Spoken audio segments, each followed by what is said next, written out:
Hello दोस्तों, नमस्कार। कैसे हो आप सभी लोग। आज फिर हम आपसे जुड़े हैं साइकोलॉजी की एक और नई वीडियो लेकर, जिसमें आज हम पढ़ने वाले हैं सिगमंड फ्रायड के बारे में, जिन्होंने हमें साइको एनालिटिक थ्योरी यानी मनोविश्लेषणात्मक सिद्धांत को दिया था। ये हमारे साइकोलॉजी में एक बहुत ही महत्वपूर्ण व्यक्ति हैं, जिनकी थ्योरी अक्सर परीक्षाओं में पूछी जाती है। जितने भी कॉम्पिटिटिव एग्ज़ाम हमारे होते हैं तो सिगमंड फ्रायड कभी छोटे लेवल पर कभी अधिक लेवल पर हमसे इससे क्वेश्चन बनते हैं। तो हम सिगमंड फ्रायड को थोड़ा जान लेते हैं कि सिगमंड फ्रायड वियना ऑस्ट्रिया के निवासी थे और इन्होंने मनोरोगियों के उपचार का कार्य किया था।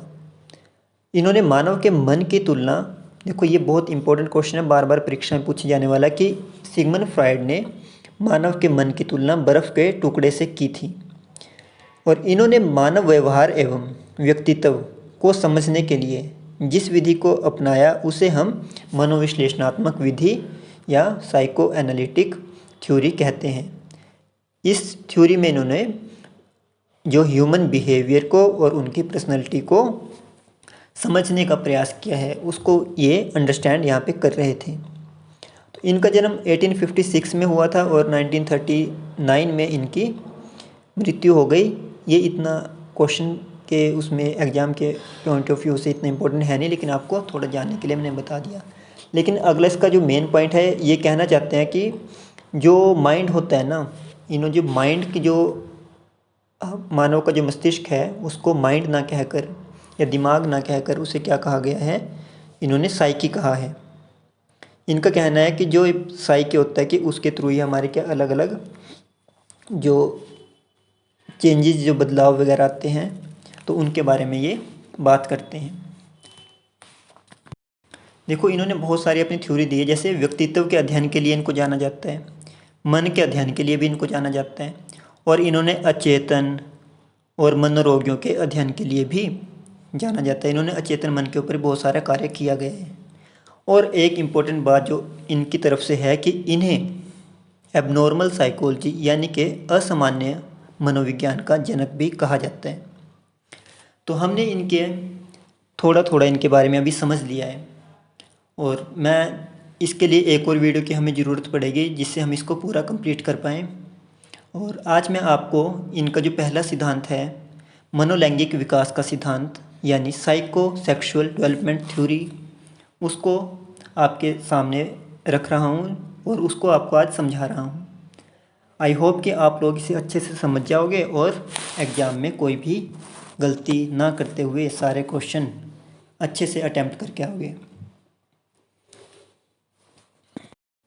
देखो फ्राइड के अनुसार जो व्यक्तित्व विकास है, जो पर्सनैलिटी जो डेवलपमेंट है हमारी, जो इसके इन्होंने बोला है कि जो लैंगिक जो हमारी शक्ति है, जो हमारी काम प्रवृत्ति है, उसका जो संगठन करके जब हम उसकी अभिव्यक्ति करते हैं तो उसको इन्होंने मनोलैंगिक विकास का सिद्धांत कहा है। इनका मानना है जो हमारे जो सेक्सुअल पावर है उसको हम ऑर्गेनाइज करके उसको जब हम एक्सप्रेस करते हैं तो उसको भी इन्होंने मनोलैंगिक या साइकोसेक्सुअल डेवलपमेंट थ्योरी का नाम दिया है। इसकी इन्होंने 5 अवस्थाएं बताई हैं।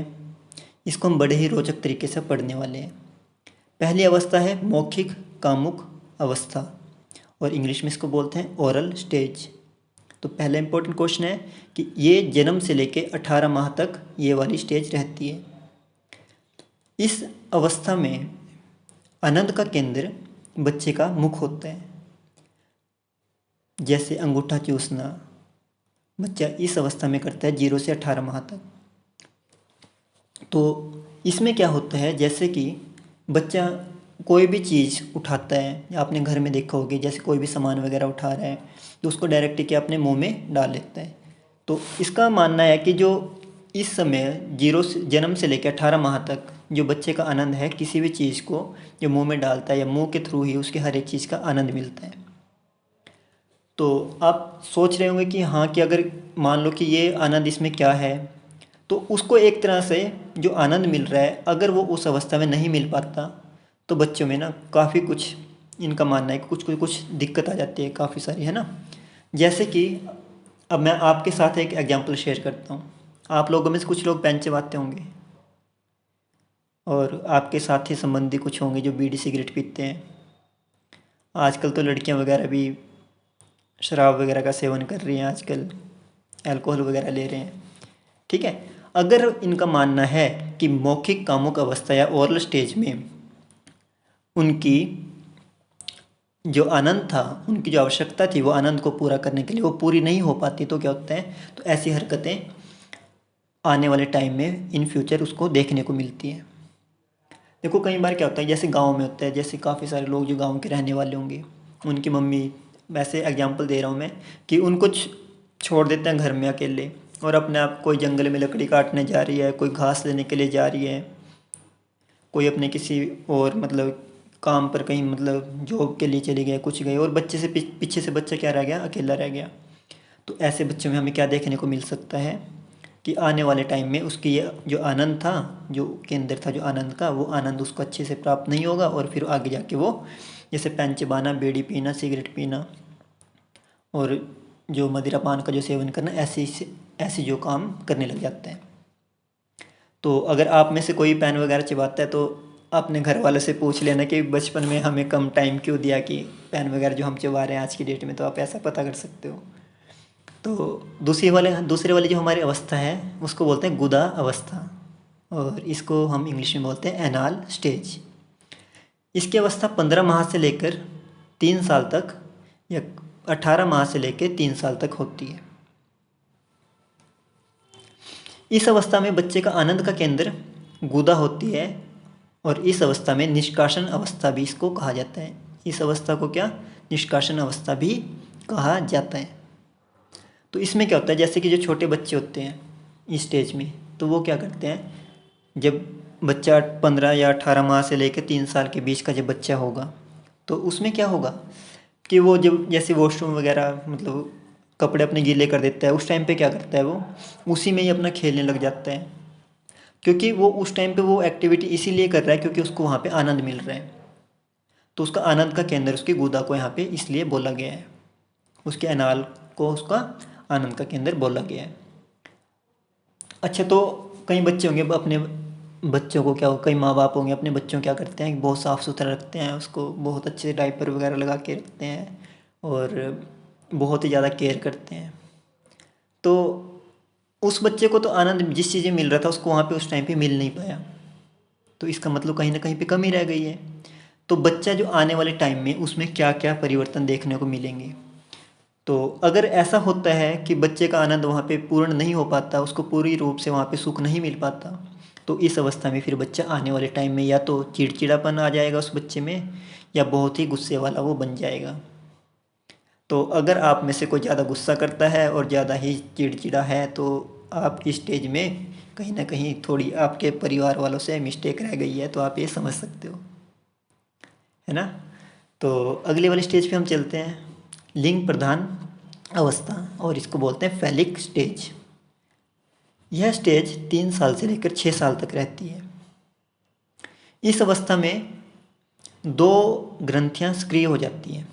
जो लड़के होते हैं उसमें ओडिपस ग्रंथि तथा जो लड़कियां होती हैं उसमें इलेक्ट्रा ग्रंथि सक्रिय हो जाती है, एक्टिव हो जाती है।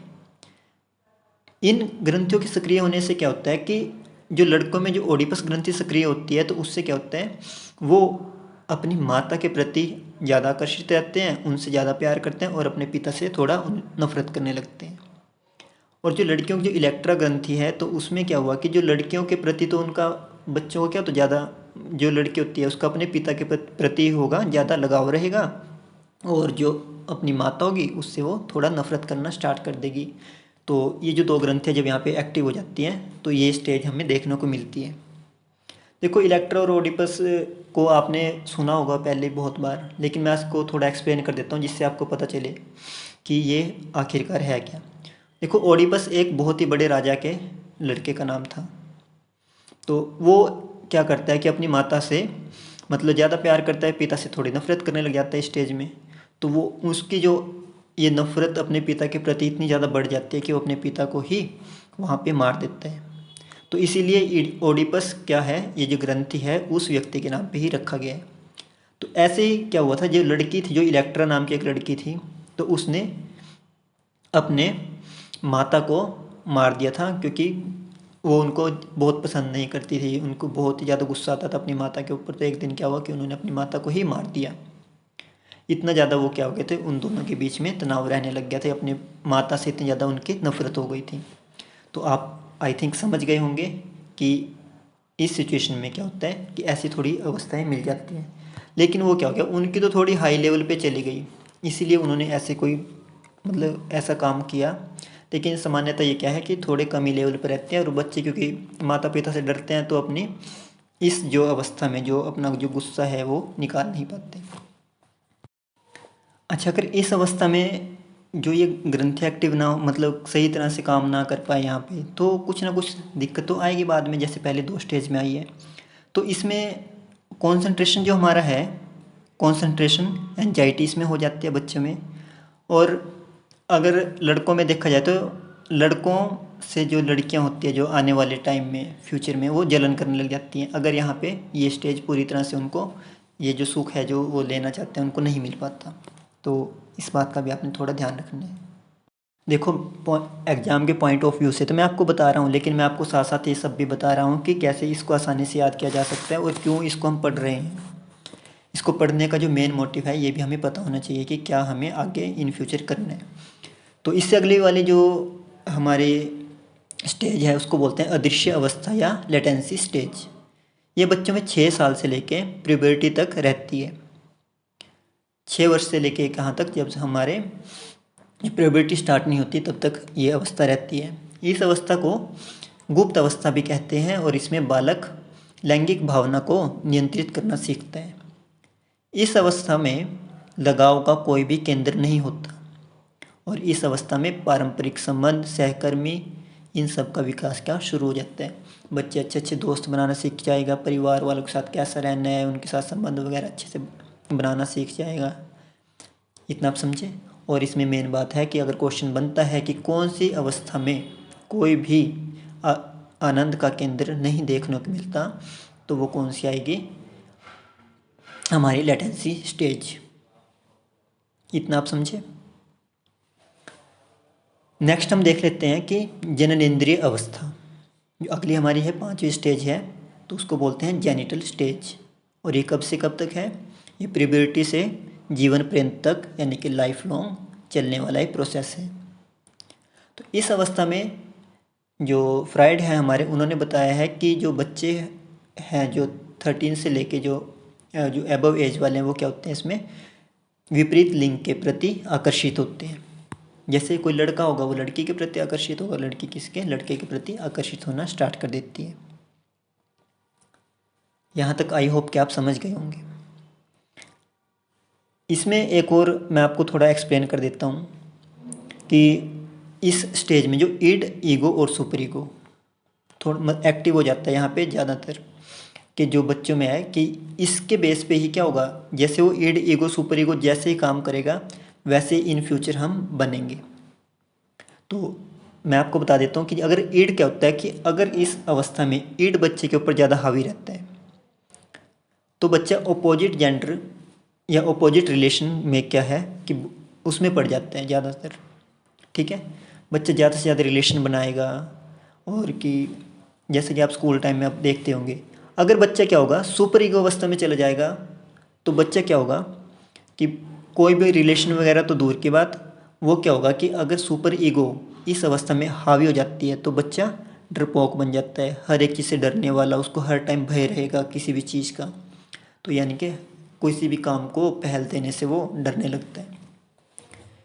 लेकिन अगर इस स्टेज में ईगो हमारा हावी हो जाता है तो इस अवस्था में क्या होगा, अगर ईगो हावी होता है तो बच्चा एक अच्छा इंसान बन के उभरेगा और देश को आगे, देश को बढ़ाने के लिए भी योगदान देने वाला होता है। आई होप कि आप ईड, ईगो और सुपर ईगो इस स्टेज में समझ गए होंगे। मैं फिर भी आपको एक एग्जांपल समझाता हूँ, अगर आप यहाँ पे नहीं समझ पाए हो। इसका किसी से पर्सनल कोई लेना देना नहीं है, पहले मैं बता देता हूँ कि जैसे कि एक क्लास में जो बच्चे बैठते हैं, जो कुछ बच्चे सबसे आगे बैठते हैं, कुछ बीच में बैठते हैं और कुछ आखिरी में बैठते हैं। जैसे जो सबसे आगे बैठने वाला बच्चा होता है वो ज़्यादातर पढ़ाई में फोकस कर रहा होगा बहुत अच्छी तरह से, उसको कोई बुला भी रहा होगा वो बोलेगा नहीं टीचर मुझे मार देंगे, या तो मुझे मेरी पिटाई कर देंगे, मैं नहीं तुम्हारी बात नहीं सुनूंगा, ऐसा वैसा। और फिर जो सबसे पीछे वाले लड़के होंगे वो पढ़ाई वगैरह में इतना ध्यान ना देके कभी किसी को पेन मार रहे, कभी कुछ करे, मतलब ऐसी ईड वाली हरकतें करेंगे जिसमें ईड हावी रहता है।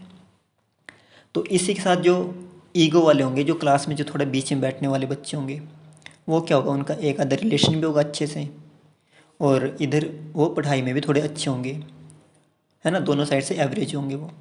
जो ये बीच वाले जो बच्चे होते हैं ना, कि वही आगे जाके क्या करते हैं कि बहुत अच्छा उभरते हैं और कोई एक अच्छा इंसान बन के दिखाते हैं। ठीक है। ईड वाला क्या होगा, रिलेशन में ज़्यादा से ज़्यादा पड़ा रहेगा, अगर उसकी ईड उसकी भावना उसमें हावी होगी है। और जो ईगो वाला सुपर ईगो वाला होगा वो बिल्कुल ही पढ़ने में अगर चला गया उस टाइम पे, बिल्कुल ही पढ़ता रहेगा, उसे कोई मतलब ही नहीं है किसी भी चीज़ से। और जो ईगो वाला जो होगा, ठीक है, सुपर ईगो बताया मैंने इससे पहले, जो ईगो वाला होगा वो क्या होगा, एक मतलब एक आधी अपनी गर्लफ्रेंड वगैरह कोई अच्छी सी होगी तो वो भी बना के रखेगा, और अपना पढ़ाई लिखाई में भी थोड़ा ध्यान देगा, जैसे कि फिर वो आर्मी वगैरह की जॉब में लग जाएगा या कुछ, कि उसने थोड़ा पढ़ाई में भी ध्यान दिया, कुछ ऐसा। ये मैं आपको सिर्फ समझाने के लिए बता रहा हूँ, इसका किसी से पर्सनल कोई लेना देना नहीं है। ठीक है। और इसमें ना एक, अगर ये स्टेज नहीं पूरी तरह से हो पाती, इसमें कुछ ना कुछ कमी रह जाती है, तो इसमें क्या होता है, एक हमारे पास देखने को मिलता है कि बच्चों में स्वमोह आ जाता है। तो इसी अवस्था में क्या होता है कि जो बच्चों में स्वमोह भी देखने को मिलता है। स्वमोह यानी कि बच्चे क्या करते हैं कि मतलब मिरर में खुद को देखेंगे और खुद को ही बहुत, कि मैं बहुत सुंदर हूँ, मैं बहुत ऐसी हूँ, मैं, कि मेरे जैसा कोई है नहीं, वो क्या खुद को ही खुद से ही प्यार करने लग जाते हैं, कि ऐसा भी कुछ स्टेज में देखा गया है। ठीक है। एक तो विपरीत लिंग के प्रति आकर्षित हो रहे हैं, ठीक है, लड़का लड़की के प्रति, लड़का लड़के के प्रति। लेकिन एक स्टेज में कभी कभी ऐसा देखा जाता है कि क्या होगा, लड़का अपने आप को देख रहा है कि मैं तो ऋतिक रोशन हूँ, और लड़की सोच रही है कि मैं प्रीति जिंटा हूँ, है ना, ऐश्वर्या राय समझ रही होती है अपने आप को। तो उसको क्या स्वमोह की स्टेज इसमें इसी अवस्था में देखी जाती है। तो आई होप कि अगर ये क्वेश्चन बनता है तो आप इसको आसानी से लगा दोगे। तो आई होप कि आप ये पांचों पॉइंट अच्छे समझ चुके होंगे। और फ्राइड मैंने जैसे आज स्टार्ट कर दिया, तो एक दो वीडियो और होंगी, एक वीडियो में और आगे मैं इसको कंप्लीट करने की कोशिश करूँगा कि ये वीडियो कंप्लीट हो जाए और ये पूरा लेक्चर क्या हो कंप्लीट हो जाए, क्योंकि फ्राइड के हमारे पास 3 से 4 और भी थ्योरीज हैं। तो मैं चाहूँगा कि अगर आपको ये वीडियो अच्छी लग रही है और आपको कंटेंट हमारा पसंद आ रहा है, और जो मैं समझा रहा हूँ आपकी समझ आ रहा है, और आपके आने वाले एग्ज़ाम में अगर हेल्पफुल है, तो कृपया करके इस चैनल को ज़रूर सब्सक्राइब करें, और वीडियो को लाइक करें, और कमेंट में हमें जो भी आपकी क्वारी वगैरह रहती है तो हमें ज़रूर बताएं।